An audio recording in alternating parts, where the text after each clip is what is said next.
Halo teman-teman, bayangkan di sebuah ruang kelas di pelosok negeri.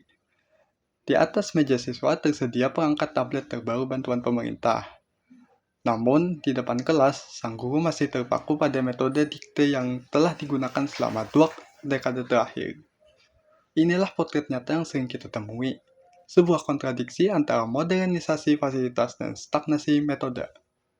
Kondisi ini melahirkan apa yang disebut sebagai innovation fatigue atau kelelahan inovasi, di mana setiap pergantian kebijakan kurikulum seringkali disambut dengan kelelahan administratif, bukan antusiasme pedagogis. Mengapa inovasi kita seringkali berkilau di atas kertas, namun layu saat menyentuh kelas? Kita akan bedah pada sesi kali ini.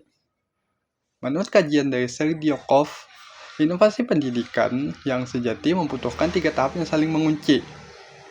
Ada lahirnya ide, proses implementasi, dan hasil yang menghasilkan perubahan nyata.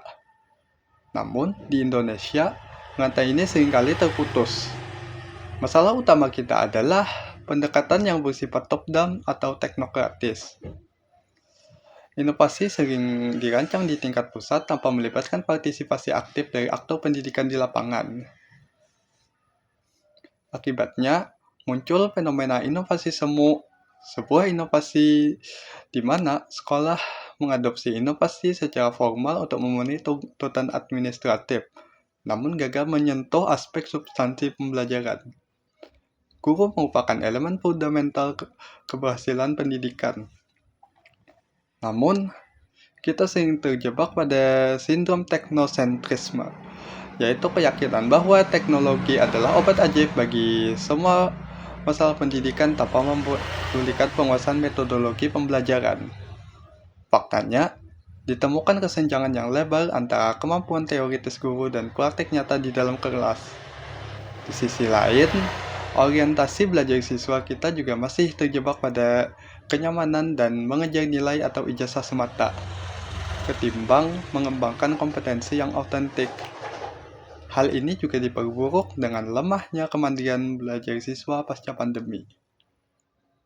Hambatan tidak hanya datang dari kelas.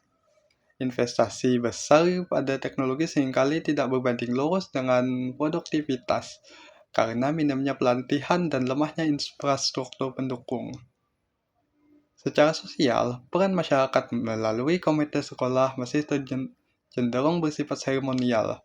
Belum lagi budaya birokrasi asal bapak senang yang membuat laporan implementasi inovasi terlihat sukses di atas kertas meskipun realitanya tidak demikian.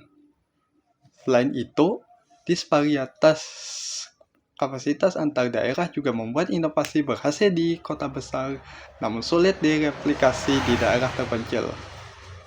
Untuk keluar dari jebakan ini, kita memerlukan ekosistem inovasi yang sistemik dan kolaboratif.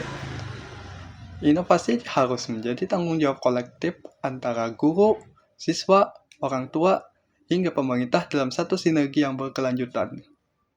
Kita perlu memperkuat profesionalisme guru berbasis kebutuhan lapangan, menjaga konsistensi kurikulum, dan memastikan tiap investasi teknologi disertai dengan pembangunan kapasitas manusia.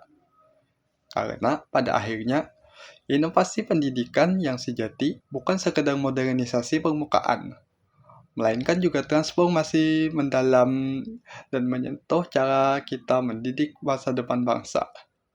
Sekian dari saya dan terima kasih.